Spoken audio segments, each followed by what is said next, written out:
এইটা চেনো? চলো আর একটু ভালো করে দেখিয়ে দিচ্ছি। এইবার দেখো তো, চিনতে পারছো কি? তোমরা কারা কারা খাও এটা?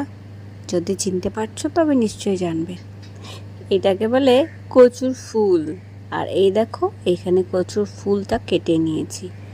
আর সত্যি কথা বলতে কি, আমার তো খুবই ফেভারিট কচুর ফুল।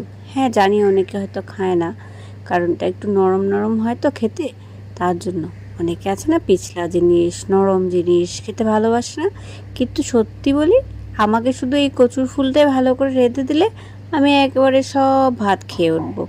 মানে আমার আর কোনো কিছু লাগবে না। তো এই দেখো, এখানে কচু ফুলটা কিভাবে কাটছি সেটাও কিন্তু আমি দেখাচ্ছি এখানে। আলতো করে একটু গোল করে কেটে নিচ্ছি, যাতে ভিতরের যে একটা তোমার শক্ত জিনিস থাকে সেটা যেন বেরিয়ে যায়, কারণ ওটা খাওয়া যাবে না। তো এইভাবে এখানে কচুর ফুলটা কেটে নিচ্ছি। আর এইটা হবে হলো এখন বানানো। এই দেখো, এখানে কাটা হয়ে গেছে। আর এই কচুর ফুলটাতে কিন্তু খুব বেশি মশলাপাতি লাগে না, তবে পেঁয়াজ রসুনটা অবশ্যই লাগবে।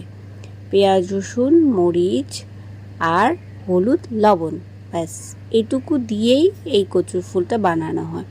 এইভাবে এখন এখানে কড়াইতে দেওয়া হয়েছে, আর এটাকে ভালো করে মিশিয়ে তারপর সেটাকে ঢাকনা দিয়ে রেখে দিলে ব্যাস হয়ে গেল। তারপরে একটু পরে আবার নেড়ে দেখে নিতে হবে জিনিসটা হয়েছে কিনা। আর হবার পরে একেবারে পুরো মিশে যাবে। এই যে দেখো, এখানে এখন কতগুলো বসিয়েছিলাম না, এখানে এখন একটু হয়ে গেছে। আবার হবার পরে কিন্তু আরও কমে যাবে। তো তোমাদের কেমন লাগলো দেখে নিশ্চয়ই জানাবে। যারা খাওনি তারা একবার ট্রাই করতেই পারো, আর যারা খেয়েছো তারা বলবে যে তোমাদের কেমন লাগে খেতে। ঠিক আছে? আমার তো ওই বললাম না, ভীষণ ভীষণ ভালো লাগে। আমি কচুর শাক খেতেও ভালোবাসি, কচুর ফুল খেতেও ভালোবাসি। এই দেখো, কচুর ফুলটা হয়ে গেছে। তো আজকে আসি, আবার পরে কোনোদিন গল্প হবে।